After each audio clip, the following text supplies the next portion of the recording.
ભરૂચ પાલિકા ચૂંટણી પહેલા ભાજપનો વિજયનો દમદાર દાવો કર્યો છે। શહેર અને વોર્ડ નંબર 4 ના ચૂંટણી કાર્યાલયના ભવ્ય શુભારંભ પ્રસંગે સાંસદ મનસુખ વસાવાએ ભરૂચના વિકાસને લઈને મોટું નિવેદન આપ્યું છે। ભરૂચ નગરપાલિકાની ચૂંટણીને લઈને ભાજપે પ્રચારનો શંખનાદ કરી દીધો છે। બે બેઠક પર બિનહરીફ વિજય મળતા પાર્ટીમાં આત્મવિશ્વાસ વધ્યો છે। આ વચ્ચે ભરૂચ શહેર અને વોર્ડ નંબર 4 ના ચૂંટણી કાર્યાલયનો ભવ્ય શુભારંભ યોજાયો હતો, જેમાં સાંસદ મનસુખ વસાવાની ઉપસ્થિતિ ખાસ રહી હતી। મનસુખ વસાવાએ પોતાના સંબંધોમાં જણાવ્યું કે એક સમયે ભાંગ્યું ભરૂચ તરીકે ઓળખાતા શહેરની નકારાત્મક છાપ ભાજપના વિકાસ કાર્યો દ્વારા દૂર કરવામાં આવી છે અને આજે ભૃગુ ઋષિની ભવ્ય ભરૂચ બની ગયું છે।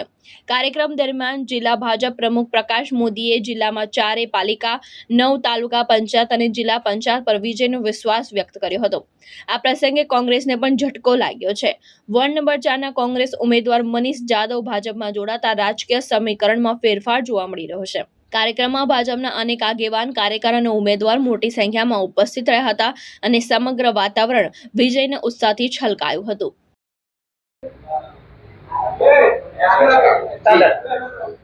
આજે ભારતીય જનતા પાર્ટી સમગ્ર ગુજરાતમાં તાલુકા પંચાયત, નગર પંચાયત અને જિલ્લા પંચાયતના ચૂંટણીના ફોર્મ ચકાસણી અને પાછા ખેંચવાનો આજે છેલ્લો દિવસ હતો। સમગ્ર ગુજરાતમાં 300-350 થી ઉપર બિનહરીફ સભ્યો થયા છે। નગરપાલિકા, તાલુકા પંચાયત, જિલ્લા પંચાયતમાં, ભરૂચ નગરપાલિકામાં પણ વોર્ડ નંબર 5 ના 2 સભ્યો બિનહરીફ થયા છે અને આજે ભરૂચ નગરપાલિકામાં પણ 2 સભ્યો વોર્ડ નંબર 5 ના બિનહરીફ થયા છે અને બાકીના બધા જ સભ્યોની પૂરી તાકાતથી ભારતીય જનતા પાર્ટી ચૂંટણી લડવાની છે। આજે બહુ ઘણા સમયથી ભરૂચ નગરપાલિકામાં ભારતીય જનતા પાર્ટીનું શાસન છે। ભારતીય જનતા પાર્ટીના શાસન દરમિયાન ભરૂચ નગરને અદ્યતન નગર બનાવવાના બધા જ પ્રયત્નો થયા છે। ભારત સરકાર કે રાજ્ય સરકારની અલગ અલગ પ્રકારની જે શહેરી વિકાસની જે ગ્રાન્ટો છે એ પણ અમારા સત્તા દરમિયાન આ ભરૂચની જનતાને એનો લાભ અપાય છે। હજુ આવનારા દિવસોમાં પણ ભાગ્યું તો ભરૂચ એ કહેવતને દૂર કરી છે અને ભવ્ય ભરૂચ બનાવવા તરફ જઈ રહ્યા છે। તો આ વખતે પણ ભરૂચ નગરપાલિકા બહુ સ્પષ્ટ બહુમતીથી જીતવાની છે। સામેના લોકો આમ આદમી પાર્ટી હોય કે કોંગ્રેસના ગમે તેવો અપપ્રચાર કરતા હોય, પરંતુ ભારતીય જનતા પાર્ટી એક વિચારધારાને ભરેલી કાર્યકર્તાઓની પાર્ટી છે અને વહીવટમાં પણ અમારો પારદર્શક વહીવટ છે। આજે કેન્દ્ર સરકાર હોય કે રાજ્ય સરકાર કે નગરપાલિકા, તાલુકા પંચાયતમાં ભૂતકાળના શાસનમાં સારામાં સારો વહીવટ અમારા ભાજપ શાસનમાં રહ્યો છે।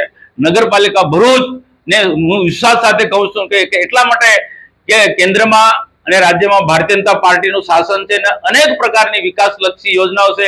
શહેરી વિકાસ હોય કે પછી રૂરલ ડેવલપમેન્ટ લગતી આવી અનેક પ્રકારની યોજના છે અને 2047માં જ્યારે વિકસિત ભારત બનાવવાનો છે તો એને ધ્યાનમાં રાખીને આવનાર દિવસમાં આ ભરૂચ નગરનો અને સંપૂર્ણ રીતના અમે વિકાસ કરીશું। અને આજે ઉમેદવારોના પ્રચારને સરળતા રહે એટલા માટે આજે મધ્યસ્થ ચૂંટણી કાર્યાલય નગરનું આજે ઉદ્ઘાટન કરવામાં આવ્યું છે। આ પ્રસંગે અમારા ભરૂચ જિલ્લા ભારતીય જનતા પાર્ટીના પ્રમુખ પ્રકાશભાઈ મોદી, આ વિસ્તારના ખૂબ ઉત્સાહી અને જાગૃત ધારાસભ્ય ભાઈ શ્રી રમેશભાઈ મિસ્ત્રી અને અમારા સ્થાપક કહી શકાય કે જેની સામે વર્ષોથી અમે કામ કર્યું એવા પાર્ટીના પૂર્વ પ્રમુખ ખુમાનસિંહજી, મહેસૂલ મંત્રી પણ રહી ચૂક્યા છે, મારુતિસિંહ આટોદરિયા, પાર્ટીના પૂર્વ પ્રમુખ અને વર્તમાનમાં પાર્ટીના ઉપપ્રમુખ નીલભાઈ પટેલ, વરિષ્ઠ આગેવાનો, ધારાસભ્ય પૂર્વ દુષ્યંતભાઈ પટેલ, બધા જ વરિષ્ઠ આગેવાનોની ઉપસ્થિતિમાં આજે કાર્યાલયનું અમે ઉદ્ઘાટન કર્યું છે અને શુભેચ્છા પાઠવું છું કાર્યકર્તાઓ અને ઉમેદવારોને કે ખૂબ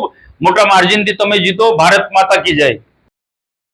કેતન મહેતા, દ્રષ્ટિકોણ ન્યૂઝ, ભરૂચ।